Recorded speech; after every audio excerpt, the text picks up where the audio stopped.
Hello again, folks. Today we are going to do section 6.5 according to the calendar.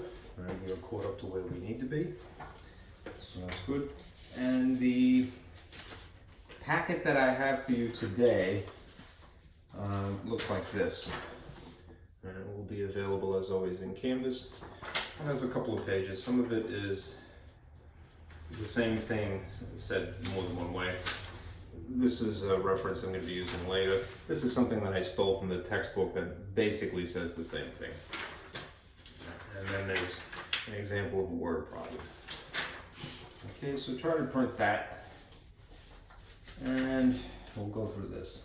Since it's one section, and it's kind of, I don't want to understate it, it's pretty straightforward. I think we'll actually get through this quicker than normal.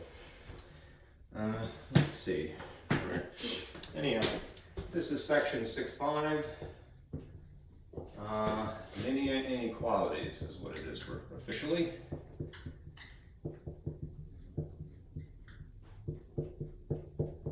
Which likely you have heard of already, but just to summarize, let me draw you sort of a diagram here. Right. When it comes to solutions, which remember we have distinguished from any other type of answer as being the correct answers. You know that a lot of times, you can go through work and you've done everything right, but you get an answer that is erroneous, and it's not your fault, right? It's just not a solution then, right? In terms of what are the correct answers for equations, right, versus inequalities, which is the new thing, here are the distinctions. That's a little bit fancier. I'm being very twitty right now, but there you go. Inequalities. Make a little dichotomy. Alright. Equations produce finite solutions. Right. Equations, of course, have this symbol and nothing else. Right. And the number of answers are finite, meaning that it's typically just one answer, or depending upon whether you have something that the degree is 2 or the degree is 3, you might have several discrete answers. Right. But they're finite. They're limited. Right. When it comes to inequalities, these are the alternatives that you have for the symbol that would separate two sides of an equation. You either have less than or greater than, or some combination of less than or equal, or greater than or equal. Right. And I can't stress upon you enough, right, the orientation is very important.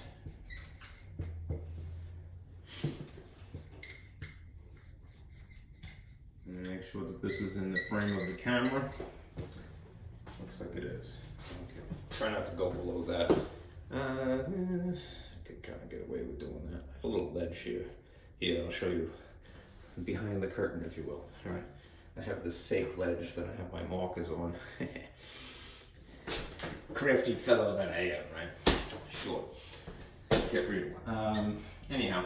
The orientation of these symbols is very important, and by that I mean if the normal situation is more or less letter equals number, when you are writing something with an inequality, right, it would be strategic, and you'll see why later, to have the letter specifically on the left side of the symbol, all right?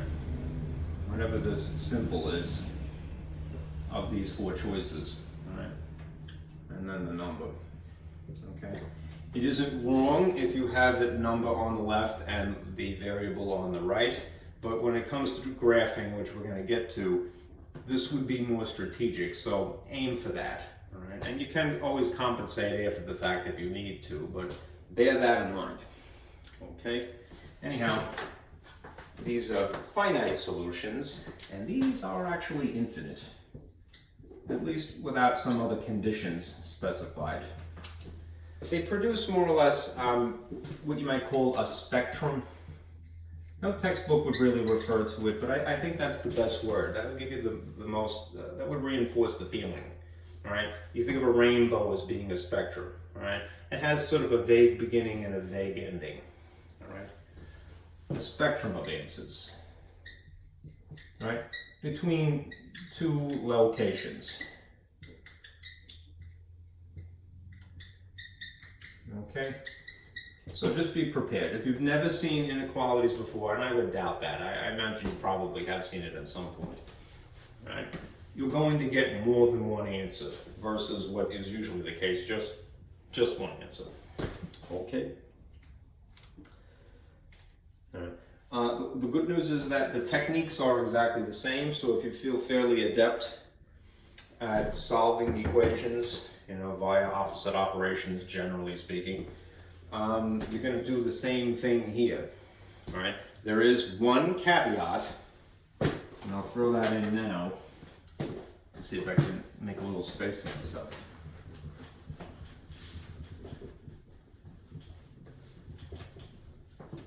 And I'll just continue with my separation here. If, right, or whenever you multiply or divide by a negative coefficient. As remember, coefficient is the fancy schmancy way of saying a number sitting in front of 11. Whenever you multiply or divide by a negative coefficient, there is one little correction that you have to make. Right. Flip the inequality symbol. All right, so if it was, say, oriented as in less than, turn it so that it is facing the opposite direction. All right? If you check the solutions, right, back into the original, that is, you plug a number back into the original inequality to see if you got the right answer. Unless you make this correction in this situation, it's going to give you something false. So that's the only rhyme or reason to it. When you have a negative coefficient that you are multiplying or dividing by, just flip the inequality symbol around, okay?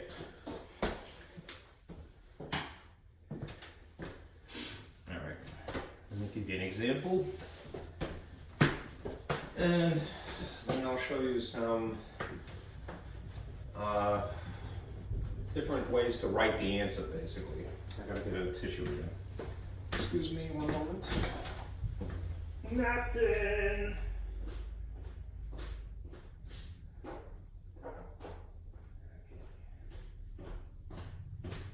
I'll take the towel to be more appropriate, more precise. I'll just erase half of this, how's that?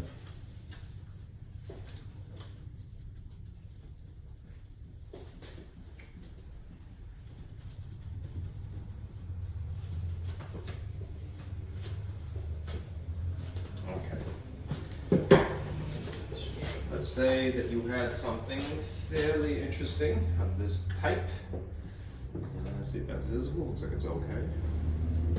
This will be something of a review from last two sections. Okay.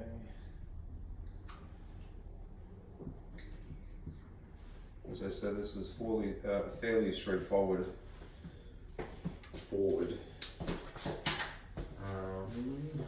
So it shouldn't be an issue. I would, again, you don't have to do this, but I would encourage you. That's exactly what I would do myself. Whatever the symbol is, whether it's an equals or it's one of these four inequality symbols, that's the middle, all right? Maybe draw a little dashed line like this to separate out the left side and the right side, respectively. You remember from procedure, all right? You, as a sort of a preliminary act, all right? You will try to simplify each side independently. All right, first. All right. If you've gotten it down to the situation where it's something with a letter, term, and then maybe just a number next to it. There's not much you can do with that. They're not like terms, so you can't actually add them, right? But you see on this left side, you have a little bit more complicated gobbledygook. So you should try to condense this down to something that simulates that condition, a letter and something without a letter. Right. This is an example, if you wanted to be very precise, usage of the distributive property. Why? Because the parentheses, although they are meant to draw your attention, right? It's saying basically, look at me, right? When you examine the contents of the inside, they're not like terms, so you can't legally subtract these, right? Maybe what you can do, though, is at least dismiss this symbol, right?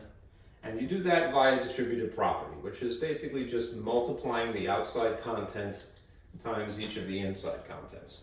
Right? 4 times 2 is just 8x, and 4 times -1 is -4. This symbol is exactly as it was, and then this stuff's still sitting here. Okay? Continuing. I would still draw something of a table. Right. You've basically done what is the standard operating procedure of expressions, which is just to clean up each side. This is an expression, and this is an expression independently, so we did the operation, multiplication legitimately as multiplication, no confusion there. And now, because we have to employ the techniques of algebra, we're going to do opposite operations. That is to move things over the symbol, right? If you're sticking with one side, you're just doing the operation pretty much as you see it, right? When you start moving things over an inequality symbol, same as if you were moving it over equals, right? In order to justify doing that, you perform opposite operations. So, again, just for the sake of strategy, I would prefer to have letters on the left side. You don't have to do it that way, but it will make it a little bit easier when you're graphing. Right. What is the sign of this 7 if it's not written? What would you assume it is? If it's not written, you would assume it's positive. So if you wanted to justify taking this entire chunk, the entire term, both the 7 and the x simultaneously, and plopping it over here where its buddy is, you just perform the opposite operation of essentially plus, which is what? Minus. So you're going to subtract minus 7x and strategically park it underneath the thing it most closely resembles, its like term. We don't know what x is granted at this point, but we don't need to. By sheer logic law, something, even something mysterious, minus itself, cancels out of existence, so you don't have to worry about it. Then when you get over here, you have like terms, so it's just a matter of combining the coefficients 8 and 7 and keeping an x attached. 8 minus 7 would technically be positive 1x. These two features are superfluous. You don't have to write them. It would be considered better etiquette, I suppose, more stylistically pleasing if you just simply wrote it as x. For the sake of space, I'm going to do the rest of the work, which is to plop this over here. Since I've decided to strategically make the letters all on the left, I'm obligated at this point to make numbers without letters exclusively on the right. And just to complete this thought, you perform opposite operations. To make anything legal, you do it to both sides.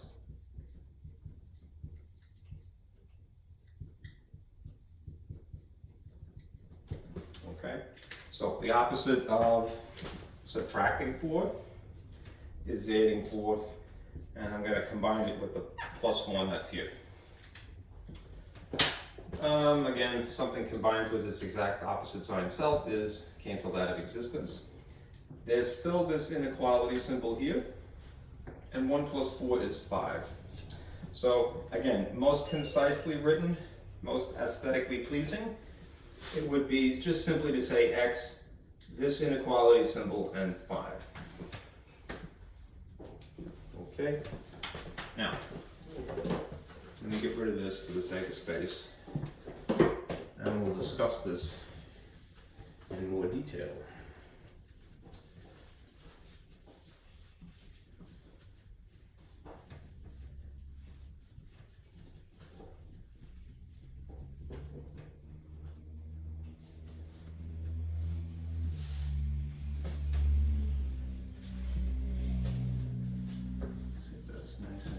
fine. Looks like it's okay.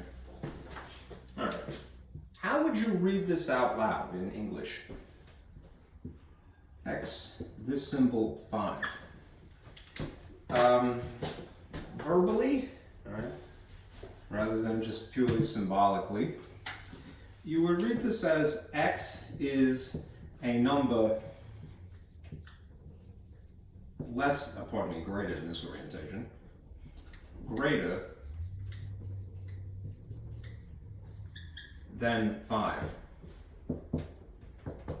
This summarizes this grammatical statement. X is a number greater than, specifically positive 5, if I want to be very, very precise. Okay, now think about what that is saying for a moment. If it was an equal sign in here, then it would be definitively 5 and nothing else. All right? But you have these inequality symbols instead, in theory, all right? The possibility of them. And they're more vague than that. Because what is greater than, essentially, what is bigger than 5? Many things are bigger than 5. As a matter of fact, infinity, from the point of 5 to the left, all right, would be bigger than 5. So if you think about it, the alternative way of describing this situation, all right, it's a little bit more nebulous, for lack of a better phrase, all right, but still meaningful, is this. Essentially, what this is saying is X is in fact not 5, because there's no equals in here. That's weird, right? That's somewhat ironic. We're so used to going through this process to figure out what the letter is. And instead what we get is what it's not. All right? We have only a reference point. Essentially, X is not 5. It's something bigger. And there's quite a lot of things that are bigger than 5, or I should say greater than.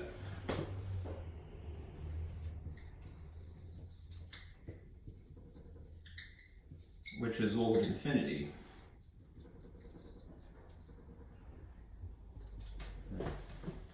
Starting essentially at that point. Okay.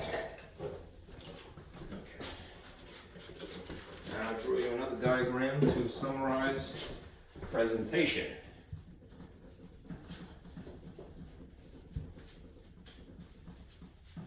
And this is much more cooperative with my right hand here. Just a little bit stronger, I guess. Wish there wasn't so much flexibility in this, but I need it to be higher up.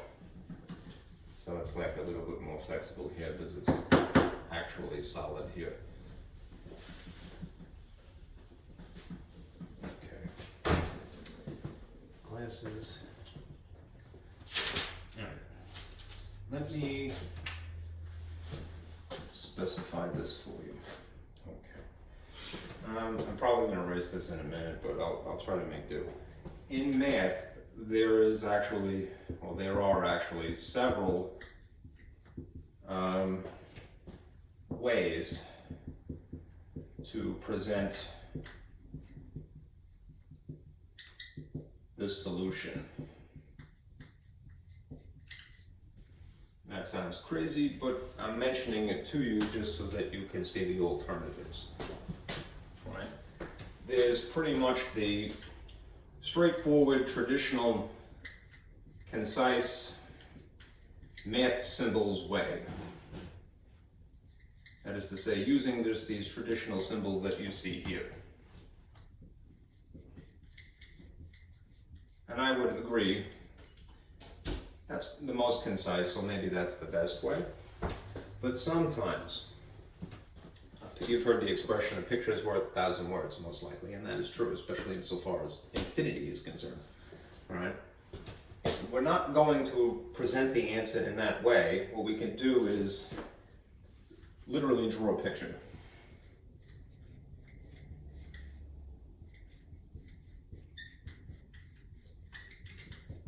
To summarize, that is all that a number line is. You've probably heard that, and perhaps you even dread it. It's not difficult, right, to draw a number line. It's just knowing what not to draw. Right? And I have found that that's a little bit more sketchy, pun intended. right? A lot of times your teachers will be inconsistent and they'll say, yes, I want you to put every little increment between 1 and 57. However crazy that is. Here's what I mean. See if I can get away with erasing this. Nope. Red works nicely. And then eraser, but blue stinks.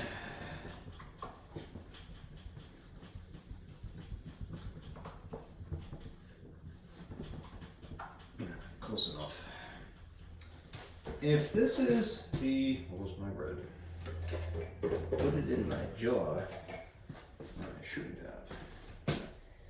If this is the answer that we have established, x is greater than 5. Yes, that's pretty concise, and I do like that.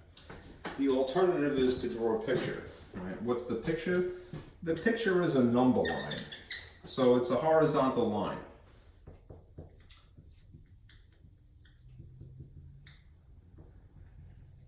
With arrows pointing this way, and they should be included because the arrows, believe it or not, they mean something. They're saying that this stretches beyond the limitations of the drawing. It's implying infinity. If you want to be very twitty, and that's a good practice in math world, draw a sideways 8 for the infinity symbol, put a plus here. Draw a sideways 8 with a negative symbol for negative infinity. And as a good rule of thumb, no matter what you're drawing, always include 0. Because 0 separates out negative and positive infinity. You could, if you want to, put plus 1, plus 2, plus 3, up to whatever point you like. And then sort of the mirror image of this in the negative universe, negative 2, negative 3, and so forth. Basically, 0 separates out negatives from positives, right? But as a good rule of thumb, less is more, right? When you're drawing a picture, you want to include the essential. You don't want to make it confusing. Sometimes there's elegance in simplicity, right? It gets the point across. So I'll do that over here. Here is a number line to describe this particular solution. As I said, good habit, draw a line with arrows, put 0 right smack in the middle. Just include the interesting number unique to this problem now. Put it in the appropriate place. If the right side of 0 is where the positives go, and the left side of 0 is where the negatives go, then where would it be appropriate to put plus 5? Just simply over here. You don't have to put 1, 2, 3, 4, whatever it is. Less is more. Right? Keep it simple. Put the essential. Okay. Now, also with this, there are some traditional symbols. When you have a number line, put a little thought cloud here, there's two symbols that you could put on this line essentially. You can either draw a dot, or you could draw a hole, and they mean different things. Basically, a dot means included, and a hole means not included.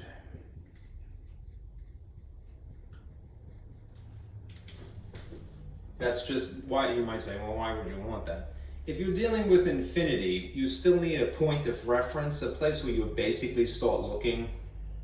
So when you have an inequality symbol like greater than or in theory less than, this is what will happen. If it's letter less than, and then whatever the number is, right? On the number line, it's going to be a hole. If it's a letter and then greater than, as in our case, it's again going to be a hole. If you have x and less than or equal to, it's going to be a dot. And if it's x greater than or equal to, it's going to be a dot. Okay. Ordinary equals is always a dot. These other things, the inequalities you're going to see, require additional illustration. Right? remember what I was saying, I should say we, the royal we. If inequalities are slightly more vague than equations, all right, and it's partly for the reason that they stretch into infinity, we need to point in the direction where the other solutions would be. And in this particular case, again, 5 is actually not one of the solutions. It's ironically, even though we took the time to find it, it's just a point of reference. It's where you start looking. So, considering these options, when you just have a less, or in this case it's a greater than symbol, because of the orientation, are you going to put a dot here or a hole, circle? You would just put a hole, a circle, as a frame of reference, and then compensate to summarize, right, by drawing an arrow in the appropriate direction. Now, you could reason it through. You could say to yourself, well, I know which direction the things that are greater than 5 are, right? It would be towards the right, not just because so-and-so here is, keeps pointing in that direction. I'm going to get back to what I had mentioned before. If you strategically have this arranged so that it's the letter on the left side of the symbol and the number on the right side,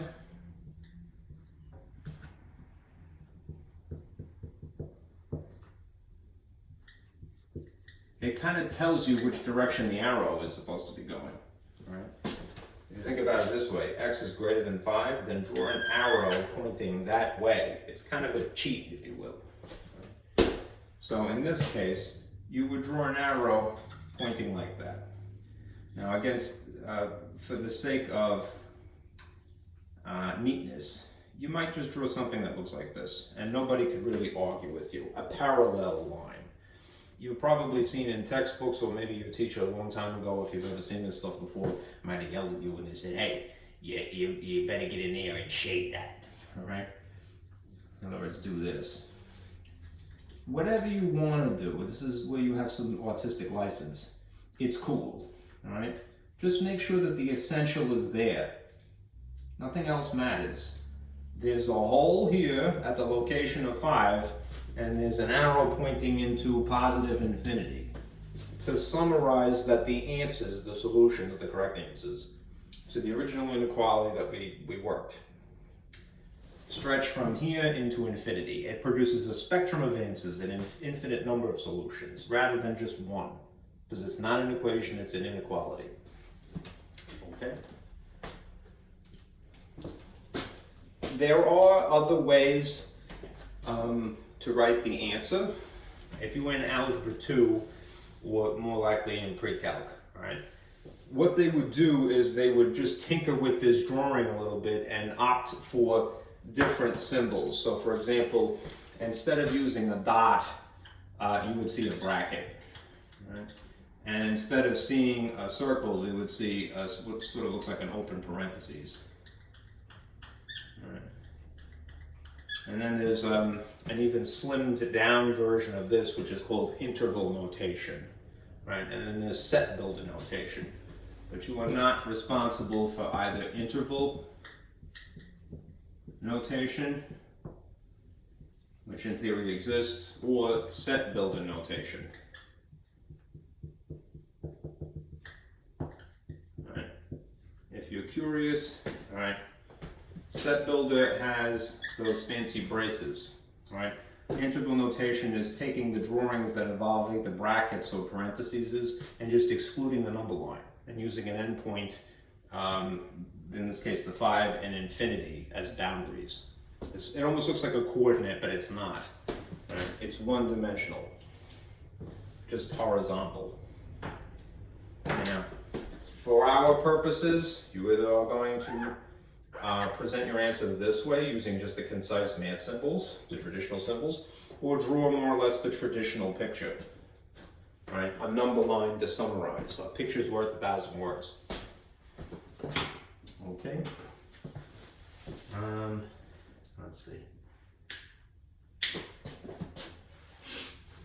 Do be strategic though, right? attempt to land your letter on the left side of the symbol, all right? And if not, compensate. All right, let me erase this.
Here, just for the sake of clarity, here's another example. Let's say that you had gone through the process of solving an inequality, and this is what you ended up with.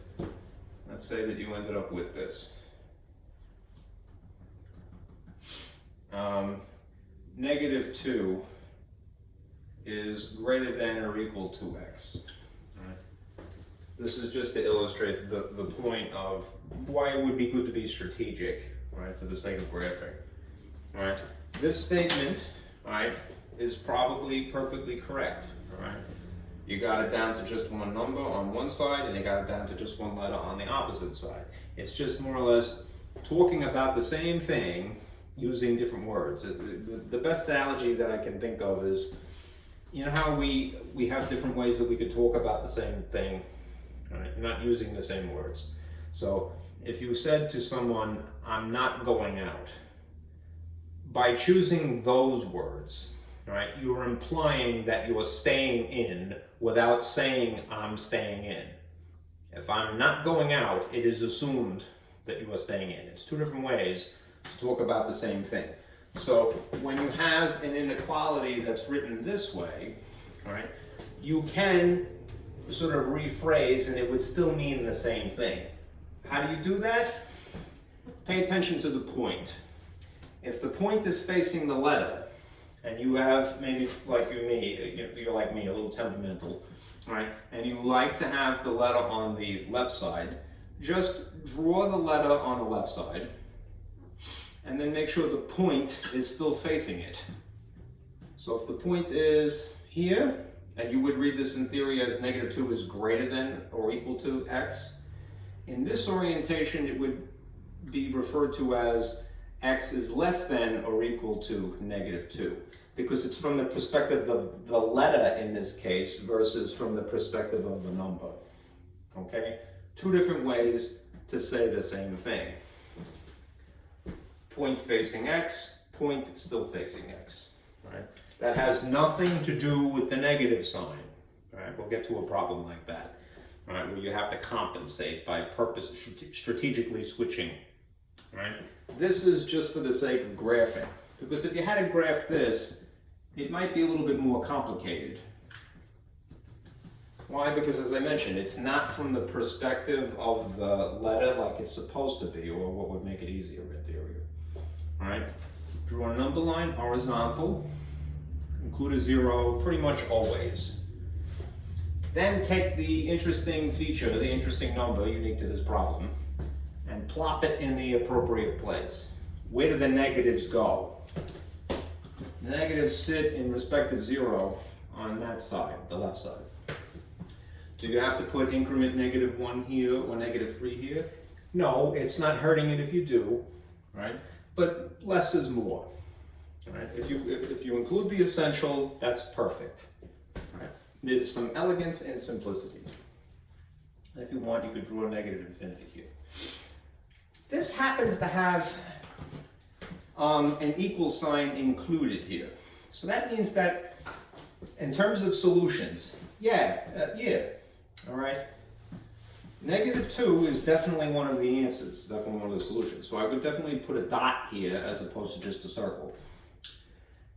Because I have strategically arranged this from the perspective of the letter, as far as the arrow is concerned, that would be headed this way or this way. It tells me, right, arrow that way. Okay, it's kind of a cheat. So you would have a picture that looks something like this. I like to draw arrows that are running parallel to the number line because I think it's neater. But if you want, this is just as well. Here's a little bit cleaned up version of this. Perhaps a little bit more satisfying.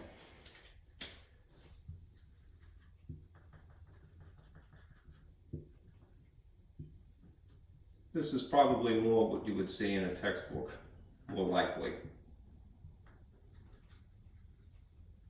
An arrow that starts at -2 and runs into negative infinity. Again, to represent the spectrum of possible solutions, which are infinity, right? Think about infinity. I mean, it's not just whole numbers, right? -2, -1, in this case, -2, -3, -4, up to negative, you know, it never ends. But there's the infinity even between the whole numbers. There's, you know, -2.015, and that's just one of them. The picture summarizes all of those decimals that are even in between the whole numbers without having to physically write all of them or increment. That's the point, really. The point. Ha ha ha. And Walker. Okay. Don't quit your day job. Alright, let me give you an example of that situation I alluded to before, which is when you have to compensate while in the calculation, in the process of calculating. So here's a simple problem, right?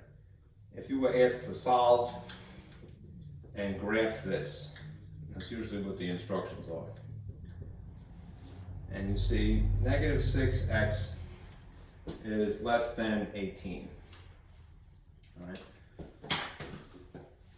It's a one-step inequality, so it's just going to involve one operation, one opposite operation, essentially. I always do this. I draw a little line of scrimmage, if you will. Here's the right side, here's the left side. This is the scale balance, fulcrum, if you will. It almost looks like a fulcrum, too. Let's identify what's going on in between a coefficient and a letter, even if it's not explicitly written. Multiplication. It's implied when these two things are pressed together with no obvious symbol. I put a dot there because I like it. All right. It is implied that these things are multiplying. So if I want to justify moving something from here to here for the sake of solving, that is to get the letter alone, I do the opposite of multiplication, which is namely what? Dividing. And in algebra, they have a preference for using this symbol rather than the column with the line for division. So you would put -6 here and -6 here to balance. -6 divided by -6 cancels to 1. You don't have to write that, it is superfluous. And then a negative divided by a negative is simultaneously a positive. Also unnecessary, you don't have to put that, it's implied. You would have a letter X here, and in terms of the numbers here, you're following the rules for integers of multiplication / division. So if you have technically a positive and a negative, one of each does not change the operation, it just says that the answer is negative. I have a math fly. Come on, dude, get out of here. Alright, it's nice that you're interested. You may be the only one today. Alright, but don't break up my class here. Alright, what's, you get a negative, one of each sign, multiplication, division set of integer rules. Just gives you a negative answer. What's 18 divided by 6? 3. All right. Then there's this, the inequality symbol. As stated before, if you have a negative coefficient, that is, if you multiply or divide by a negative, flip the inequality symbol as part of the calculation. Not just for this sake, to make the drawing easier. That means that when you have this as oriented less than, that you're going to reverse it like so. X is greater than negative 3. Right? Here's the picture that would go along with that. Again, as a good habit, includes 0, so because it separates out the negatives from the positives, and the arrows imply infinity. Negative 3 would be situated here in respect of 0. Come on. All right. If it's less than, no equal sign at all, right, you put a hole, right? If it's oriented in the way that's strategic, letter on this side, number on that side, it kind of tells you the arrow should be that way. You could reason it through, right? Where the things that are greater than negative 3, technically negative 2, right? It's counterintuitive because of the digit, right? But the things that are closer to 0 and the positives are always greater than the negative. So you would have an arrow that looks like this. Okay. X is, in fact, greater than negative 3, right? Which means what? What is possible then? Negative 2, negative 1, 0, positive 1, positive 2, and that's just the whole numbers. Right? But that would be correct. Now, I've set a bad example because I don't check the work too much just for the sake of board space and time, but I need to do that now. I want to show you what happens if you don't compensate in this way. Remember, you could, if you're a little suspicious of your answer, aside from using a calculator, looking it up, or asking somebody else, you could trust yourself, which is an invaluable sort of tendency, right? Trust yourself that you're smart enough to figure something out, right? Go back to the original equation and do a check.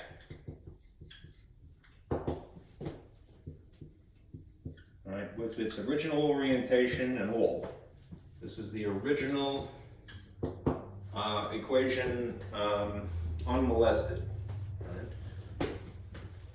So, and you take a value that would be the situation that is correct, right? At least according to everything that we've done. X is greater than negative 3. What's greater than negative 3? All these numbers. Even negative 2.9 is technically greater than negative 3. Why? Because it's closer to 0 and the positives will always be greater. All right? So I'm just going to use a negative 2 to test it. That means if I insert negative 2 in here in place of x, negative 6 times negative 2, multiplication set of rules, is positive 12.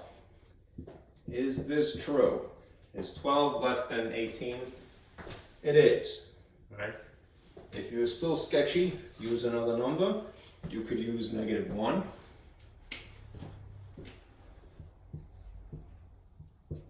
And test that. Negative 6 times negative 1 is positive 6. Is positive 6, in fact, less than 18, according to the original equation? Yes, right? So this is the correct answer. This is good, all right? Let me show you what would happen if you didn't make this alteration in the calculation.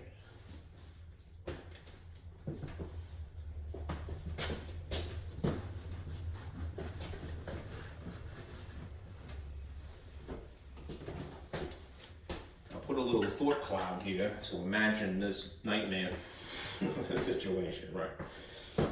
Everything, we got the right digit, we got the right letter, but instead we ended up with the unaltered version of this, which would be like so. X is less than negative 3. Is how you would read it.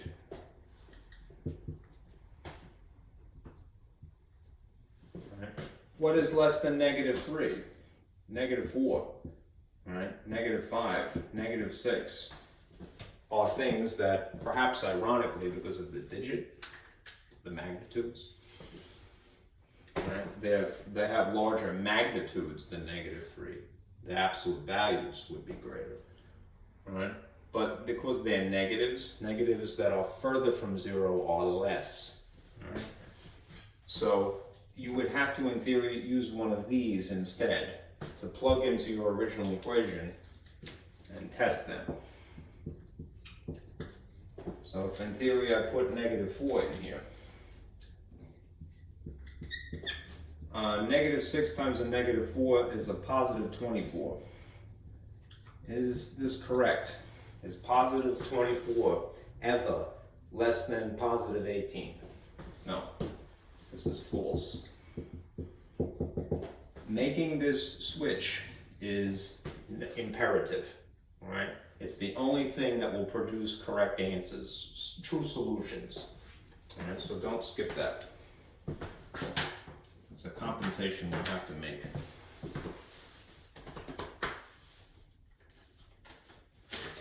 Anyway. One weird thing, just because it showed up in your textbook. It's not common elsewhere, I've noticed. And it warrants mentioning.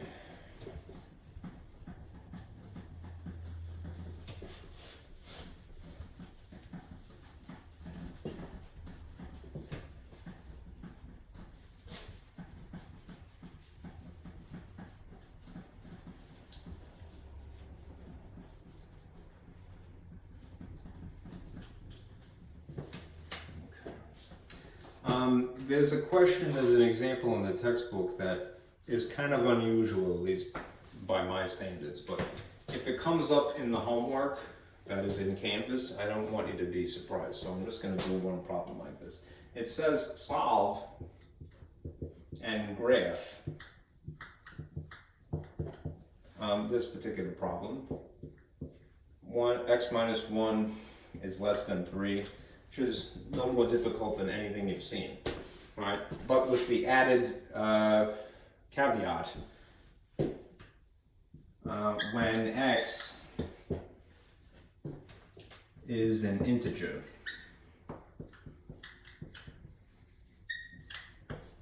okay, that's the reason why I've included this diagram that I mentioned before. I want you to know, or have a good, strong, firm understanding of what an integer is, different from anything else.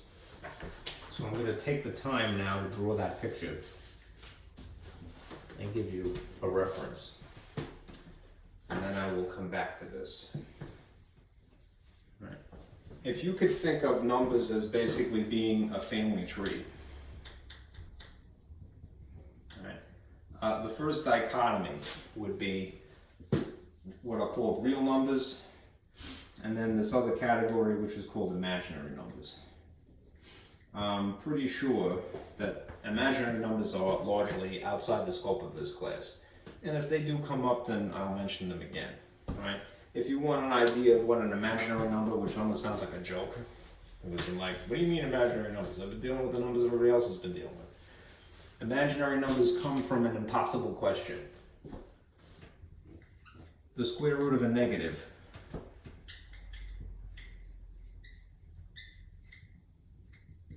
So for example, -4, go with that.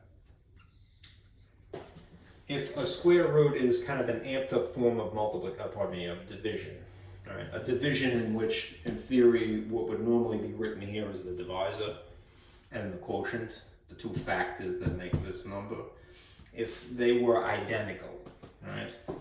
You could conceive of two numbers that are identical probably pretty easily, just intuitively. What times what makes 4? 2 and 2, right? But what if it's negative though? One of those, according to integer rules for multiplication and division, one of them would have to be positive and one of them would have to be negative, which means these are not identical, and they have to be. Right. So essentially, this category of numbers, which again, you're not really responsible for, it's just understand it as being something other than what you are responsible for, come from the question of what number times itself would give you this number here, the radicand -4. There's no answer. It's imaginary. Okay? Right. I mention this now, real numbers, because I've always hated the instruction. As a kid going through school, it always bothered me when the instructions would be, just to be precise, they would say, well, find all real solutions or real numbers or what have you, but never really specified what they were. All right? There's something other than this. And when you're in third grade, they never bring up, imaginary numbers. Not that they shouldn't, but they don't. Real numbers are basically everything that's not that, right? Everything not imaginary.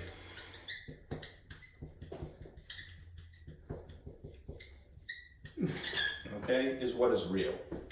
And then there's subcategories, if you will.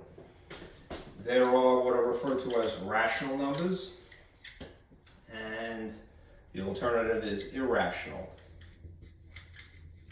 In a nutshell, what it means to be rational is that, or something that is rational, even if it doesn't start out this way, essentially what is rational is something that can be written as a fraction. And there's several examples I'll show you. But before we get there, just extrapolate upon this. If rational means can be a fraction, what would you guess is probably the case with irrational? Can't be a fraction. Right? There are famous examples. Pi is an example of an irrational number because even if you've heard of 22/7, that's not really pi. It's just remarkably close to it. Pi is the decimal 3.14159, whatever it is, into infinity, right? A seemingly random sequence of numbers. And the best supercomputers will get a more and more precise version of this, but they will never get to the end because it's infinite. All right, it's kind of futile. Anyhow, because of that nature of being no obvious pattern to this, there's no way to write these in the style of a fraction, essentially. And there are other famous examples too, like Euler's number, which is 2.718281, I think it is after that. Even the square root of 2 by itself, ordinary square root of 2, not negative. 1.4142, whatever it is. Right? These are sort of the superstars, if you will, of math. Right? They're important. Right? What is rational is something that can be a fraction, though, and there are some subcategories here. All right. There are the integers, which is really the point of this conversation.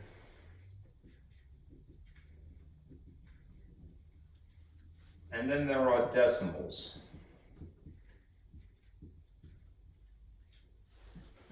Integers are basically negative, positive, or zero whole numbers. Like -7 or +5, or 0 is considered an integer as well, even though it has no sign. All right. Decimals, all right, can either be terminating or they can be repeating, one or the other. All right. There's something that's not a whole number. There's a decimal point, an obvious, purposely specified, purposely drawn decimal point, and then a number that follows it that's not 0. All right. The irrational numbers, the reason that they can't be a fraction is because they are non-terminating and simultaneously non-repeating, meaning there's no obvious pattern to them. Okay? Now, just to add some proof here, because I don't like to just mention something and walk away from it if I can help it. Here are some numbers that are decimals that nonetheless can be written in the style of a fraction. They didn't come in the style of a fraction, but they can be converted to it. 0.3, right? It's 3 sitting in the tenths place. So it's 3/10. Something like 0.3 with a bar over it, right, as you know, means 0.3 repeating.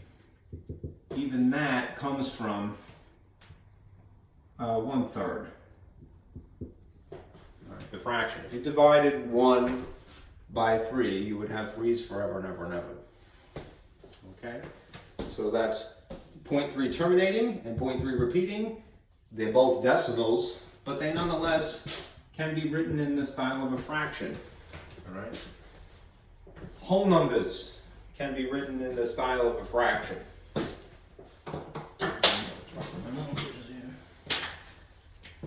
-7 is not a fraction, it's more or less a whole number. Sorry for the sloppiness here. But you could just put a 1 under it. Alright? +5 is not in the style of a fraction, but you could put a 1 under it. It's improper, right? But so be it. Even 0, you could put a 1 under it, and it would still be equal to 0. It's only when you have it as 0 as a denominator that you go to math hell, right? Don't do that. It's wonderful. That's a different situation. Anyhow, if this question is asking you to solve a graph, we will go about it the same process as we had. But just bear in mind, the added caveat is that they want, just assuming that x happens to be an integer specifically. That rules out some of the spectrum. Right? So what we would end up with instead is discrete points rather than a line in the drawing.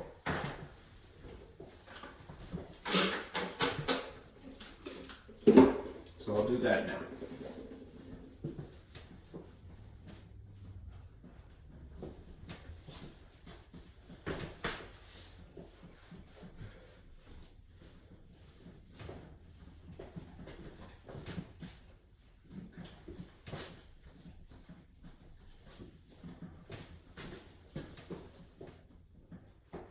Here's our drawing, well, here's our work, if you will.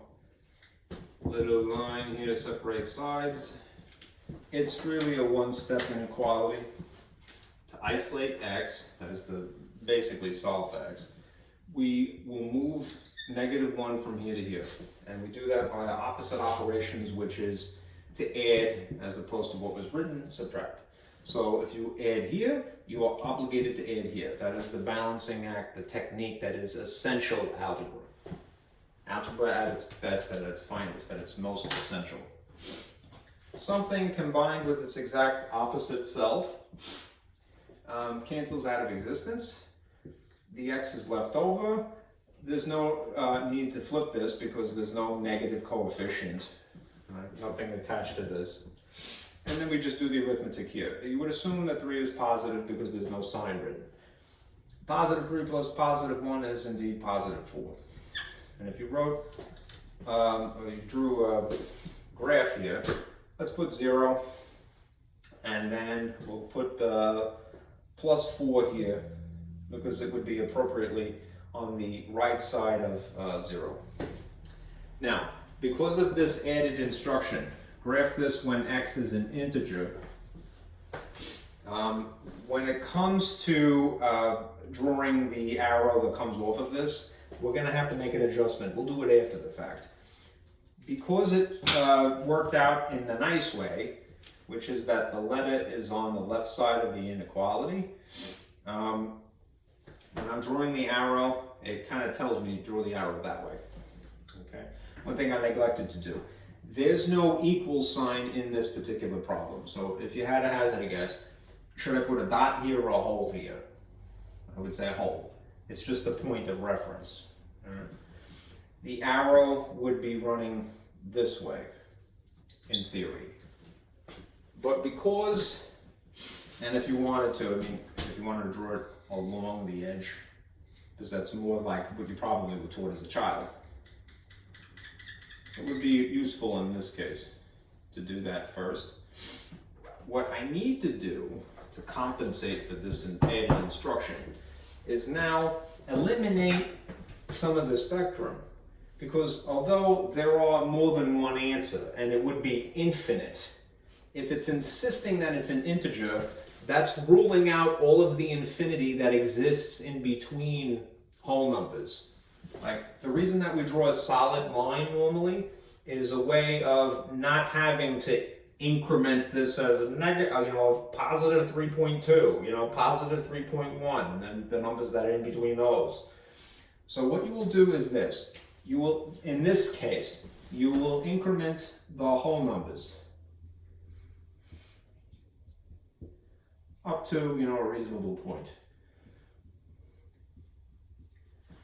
And eliminate the shading, because the space in between the whole numbers is now not legally allowed anymore because of that added instruction. We still have a line that is trending this way, but instead of a continuous line, what we would end up with is discrete points like this, forever and ever and ever, headed that way.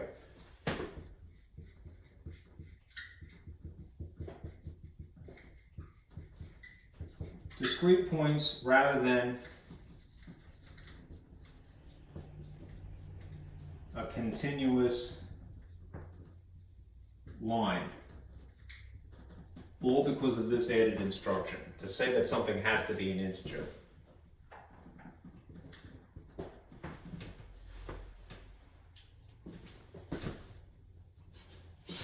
Okay?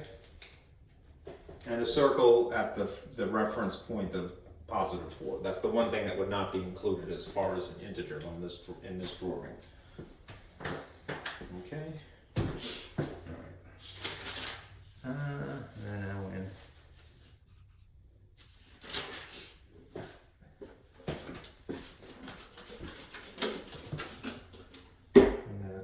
Alcohol.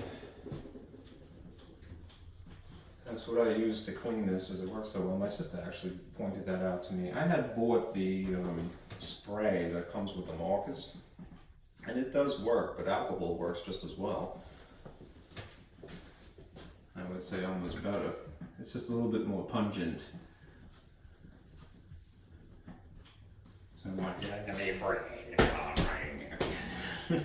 Oh yeah, the math. Hiccup. Alright, I swear. Not inebriated while working, nor after hours either. Quite sober. You know what my vice is? Coffee. Right. I get jittery too. Alright. Now the next thing is compound inequality. So this definitely warrants some summary here. A compound inequality. Just wet.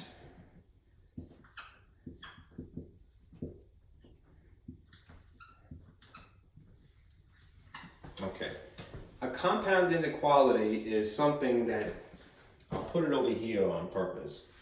It usually looks like this. I feel that it's better to start with how something looks sometimes. A as in any number. B as in some other any number. And X as the actual variable. And then an inequality symbol of one type or another that separates them like so. Right? This is a compound inequality in the classic sense. Right? It actually is one of two possible types. It's the more common type, you might say. It's doubled up, as you can see. Okay? And what that means essentially is that you could break this up into essentially two separate problems if you had to.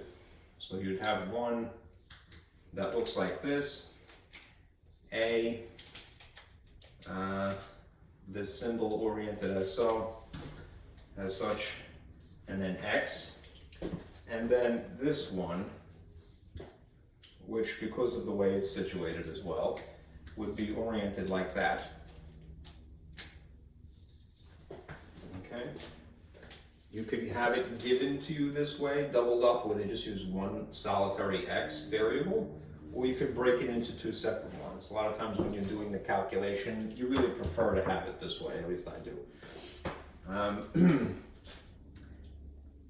There's this other type, right? I don't know how often it's going to come up, but it's worth mentioning. And it looks like this.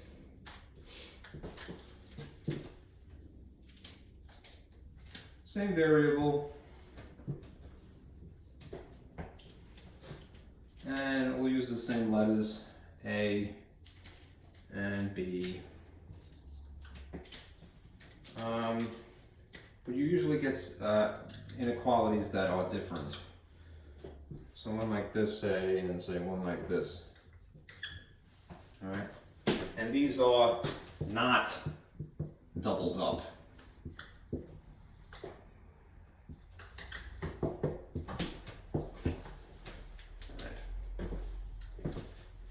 There is a word that is usually fitted in between these situations. Notice that the inequalities are pointing in the same direction, and in this case they're pointing in opposite directions. The word here is and.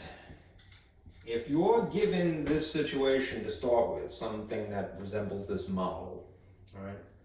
Single solitary variable in the middle, inequality symbols around it, and then a number here and a number here. You can break it up into this situation, but include the word and specifically.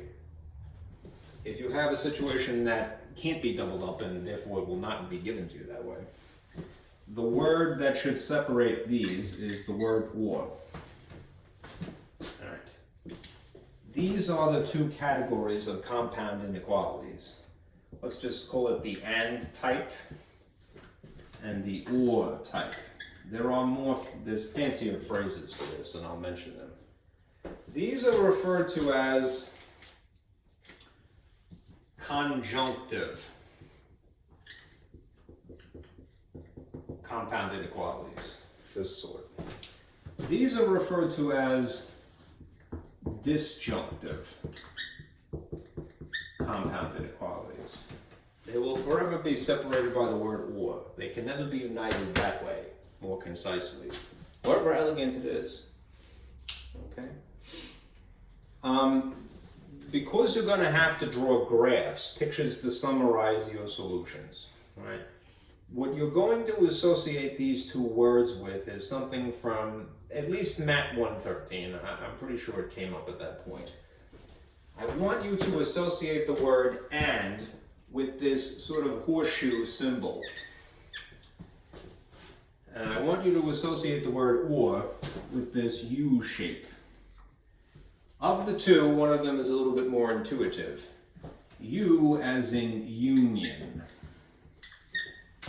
And horseshoe as in intersection. Right? Truth be told, this is the more interesting graph than that, in my opinion, and therefore it is the one I like, all right? That gives you a more satisfying experience at the end. Intersections are about overlap only. That is, when you get a drawing, you're looking for the situation where they overlap. If for some reason they just don't work out that way, it means that there's no solution.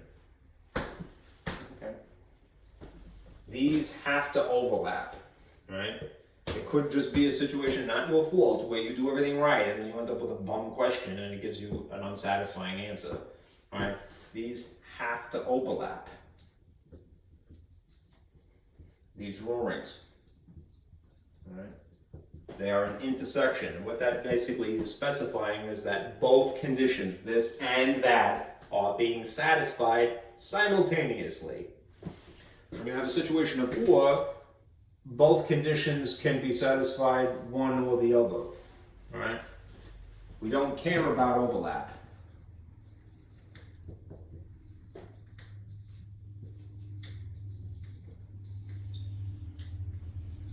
You know, per se, it's not really important. If something happens to overlap, if these do, if overlap occurs, what that means is that it's all real solutions, and you will see that sort of Great Gatsby-esque R, all right, that font style, if you will, 1920s font. right? To specify all solutions possible.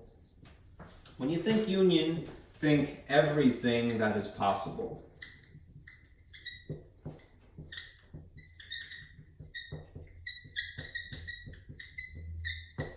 When you think union, think intersection. Pardon me. When you think intersection, think of overlap, which essentially means only simultaneous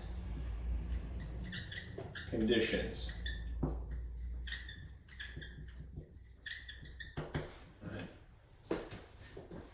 All right, that is as best as I can summarize it. Now let me give you some actual examples.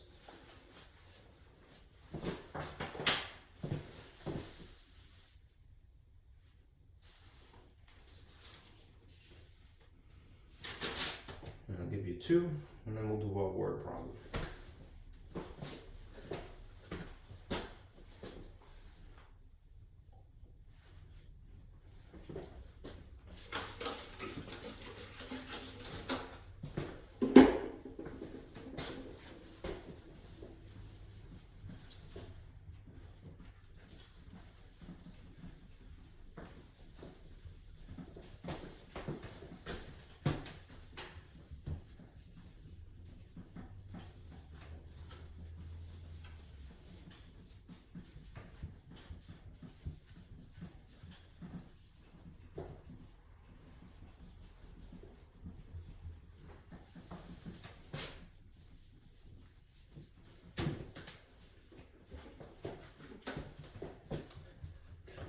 So tenacious.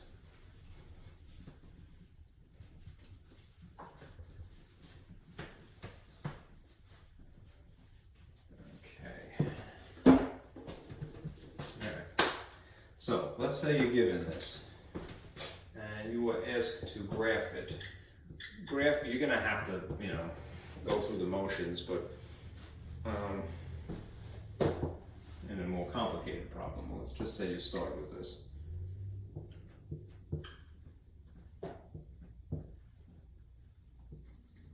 Remember, what's the purpose of graphing? It's a way of presenting the answer in a way that is concise and hopefully easy to understand, right? Do remember, the objective of math is to bring clarity to a world. So when we fail to do that, we have failed as a math person, math instructor as well, right? We must make things obvious. That is our job.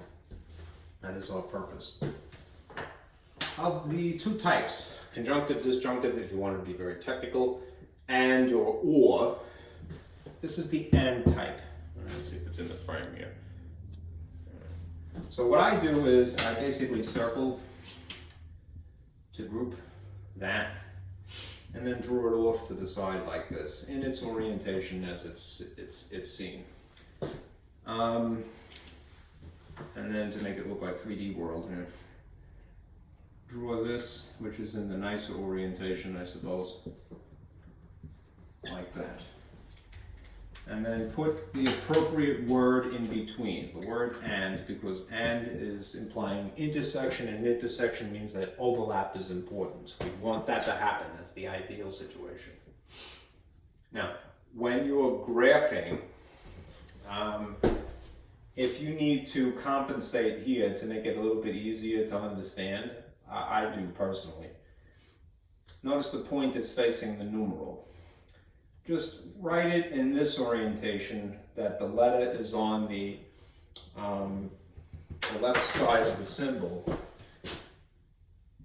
and the point is still facing the numeral. This is just an alternative way of saying the same thing. Okay? We are going to put these things on the same number line.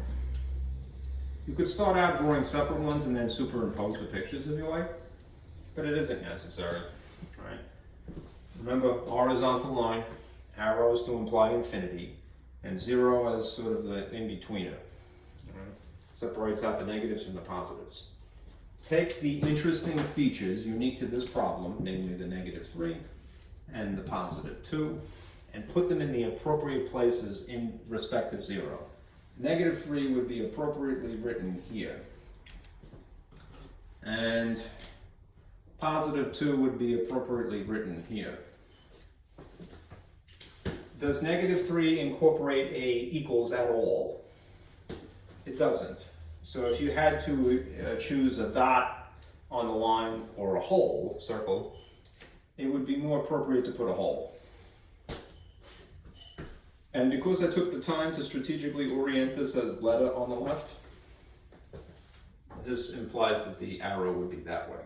X is something greater than negative 3, which is headed off in that direction.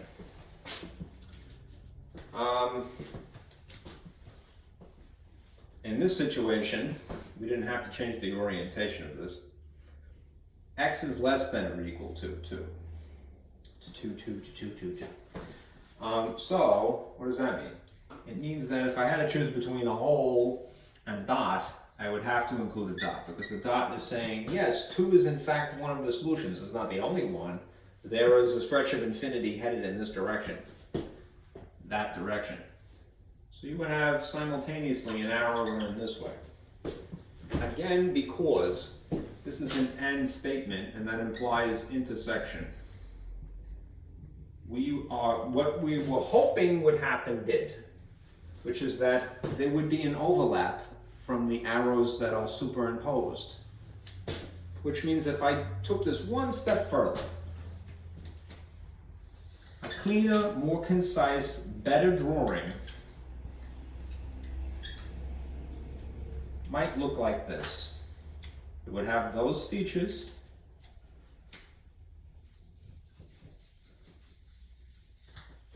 and then just the point of overlap, which would be the stretch between these two.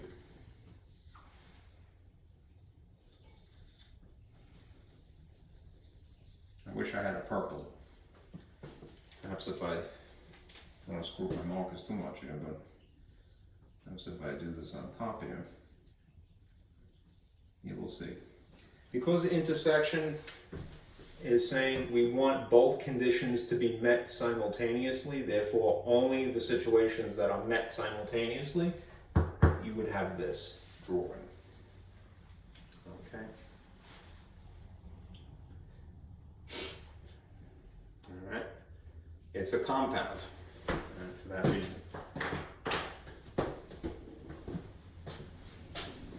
Let's do another. We have a little bit of algebra to work through it first. Okay. This one you would have to solve and graph. And we'll start out like this. Negative 4 is less than a rational expression, so you'll have this bar here. 2, and then less than or equal to 5. Right. I would nonetheless do the same thing. Draw circles around to group things. So to give you a visual cue.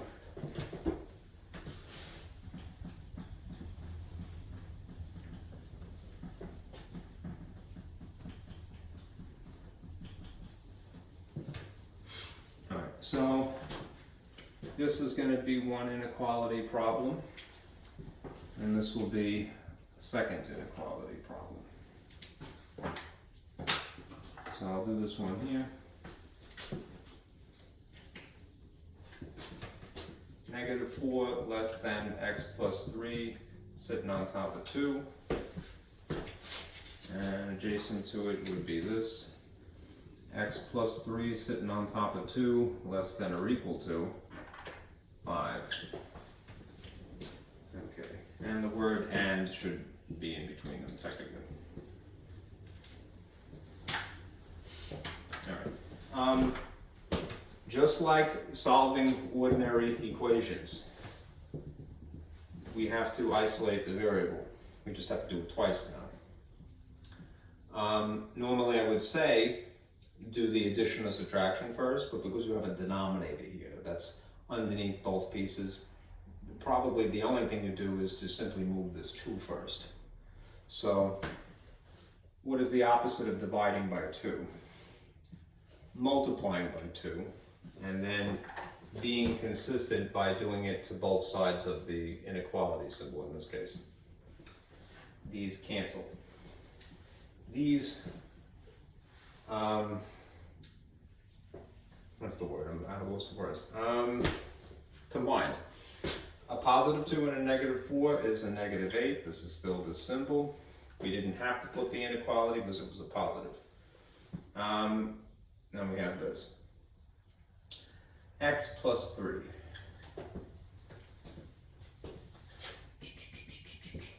Move the 3 by subtracting. Cancel. X, this is still oriented that way. A negative and a negative.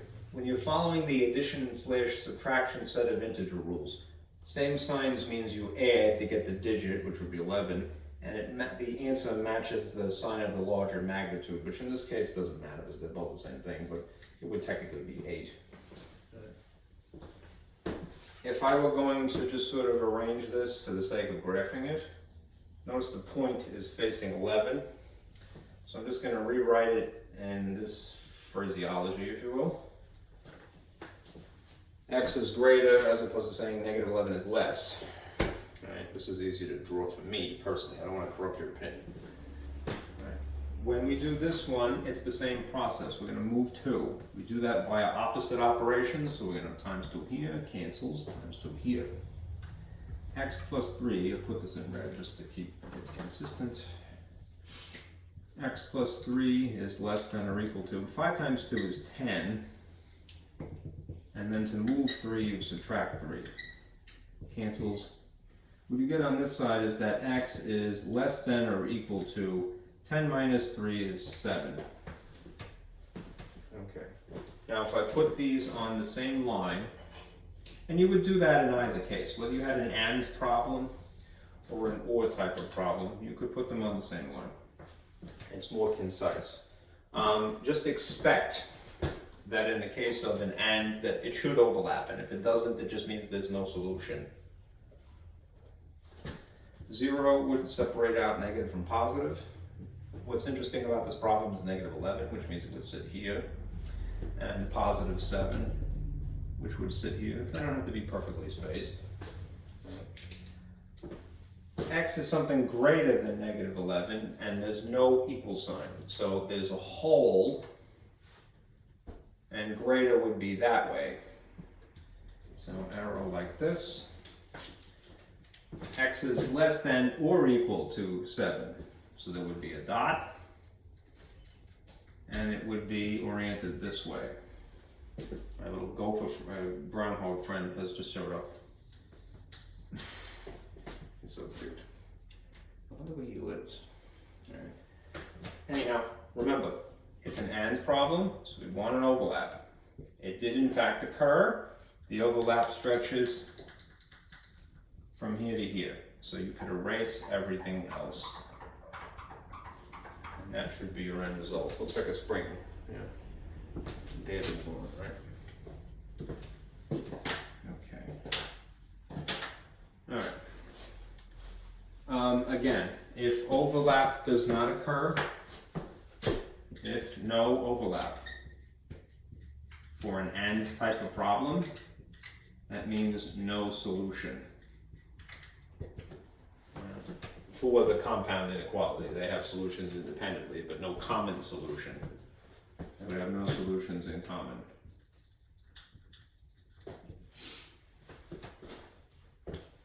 In this case, we ended up with something that works for both of them, so good. Okay. This here, and we'll be done.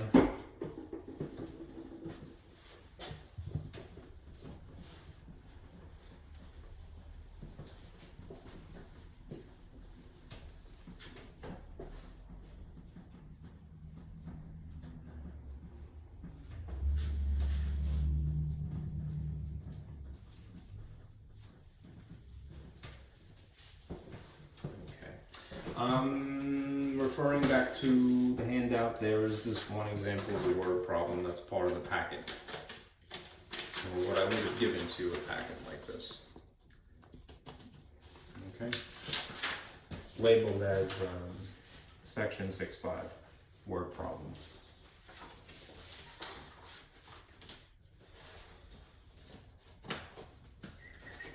Are we on time? Good. Okay.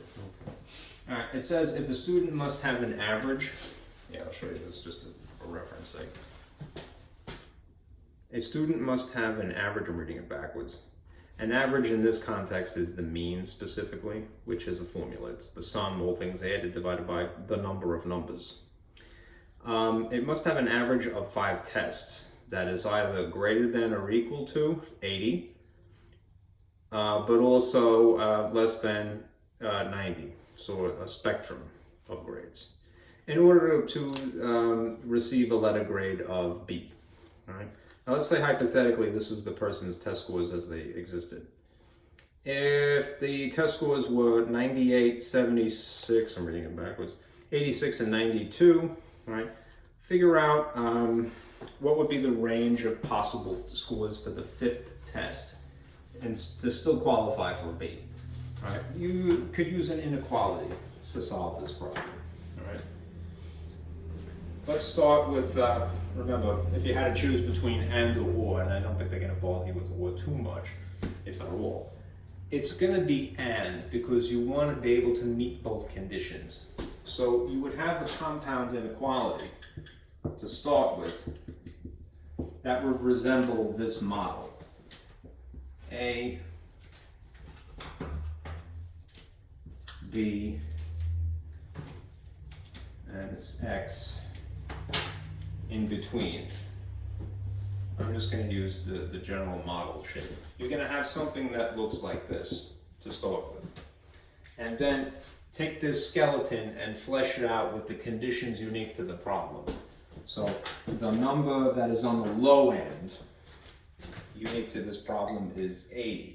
The number that is on the high end in this problem would be 90. The inequality symbols themselves have to be changed a little bit. The value of X, which is really going to be an average in this case, I'm just going to write AVE for average, has to be less than 90, that's still the same, right? But in this case, the average has to be greater than or equal to 80. Notice the way that that's phrased versus the way that this is drawn, because of the orientation of the inequality and model, this particular model, where the number is on the front rather than the letter, the variable X, right? From that perspective, all right, 80 is less than the average. In the context of the problem, it's being phrased, it means the same thing, but it's being phrased more or less backwards. It's saying the average has to be greater, all right, than 80, or equal to it exactly. This is how it would look just to start, a barely fleshed out skeleton. Okay. Now as for how we would actually calculate the average is the mean, really, at least in the context of this problem. There are other types of averages, all right? Median and mode are technically averages, all right? But what that implies is that you would have to add a bunch of things. And specifically, since it's talking about 5 tests, you'd have 5 tests. I'm just going to put question marks for the moment. And then to get the mean, you would specifically divide by the number of numbers, which in the case of 5 tests is 5. Okay. This is still sitting adjacent to 80 and 90. And now what you would throw in here is the tests that were specified. So 98 was the person's first score, 76, 86, 92, and then there's the one that's actually missing, which I'll just use the letter T, right? And you could put, if you really want to be twitty, right? And who doesn't want to be? All right, put a subscript of 5. Subscript is just a label, all right? The 5th test, all right? simplify what you can, that is to do arithmetic before you start moving things around over the symbols. All right? Before you do algebra, you always do arithmetic. Before you solve equations, you simplify expressions. That's the guts here in the middle. That expression needs to be condensed. All right? If you did the little that you could, which would be to add all this junk up, all right, what you would end up with here is this. 98, 76, 86, and 92 is apparently 352. And then there's this hanger on here, t to the fifth. Yeah, the t subscript 5. All right, and this is still sitting on top of 5 because you can't do the division. You don't know what this is yet. And this is still sitting next to 80, and this is still sitting next to 90. This is still a compound inequality. At this point, to answer the question, you're going to break it up into 2 problems. That inequality and that inequality respectively. So I'll put it over here. 80 is less than or equal to 352 plus the letter t for the 5th test. Subscript if you want to be twitty, sitting on top of 5. Okay. On this side, almost the same thing. 352 plus t to the 5th, pardon me, t subscript 5, just because I'm being a jerk. Sitting on top of 5, doesn't have to have that. Subscript is not mandatory. I'm just really trying to bring it home that it's the 5th test. Okay. We're going to straighten this out, similar to the problem that you had seen just a few minutes ago, and to do the same thing there. Okay? In order to solve this, you have to move the 5 here first. You have no choice. So the opposite of dividing by 5 is to multiply by 5. If you do it to one side, do it to the other. 5 times 8 is 40. 40 with an extra 0 is 400. Less than symbol, 352 plus t. Move 352 from here to here. How so? If we assume this is positive to justify moving it, we subtract. There's a cancellation effect by design. This is still the same. T is left over. That's t to the subscript 5. The 5th test. And then we would do the arithmetic here. Let's see. If we borrow and make that 10, this would end up being 9. That would be 3. 10 minus 2 is 8. 9 minus 5 is 4, and the 3's would be 0. That means that on the low side here, the minimum that the person would be allowed to get, or would get on a 5th hypothetical test would be 48 exactly. All right? They can't go lower than that, but they can actually get a 48 and still get a B. Okay. On this side, it's essentially the same process.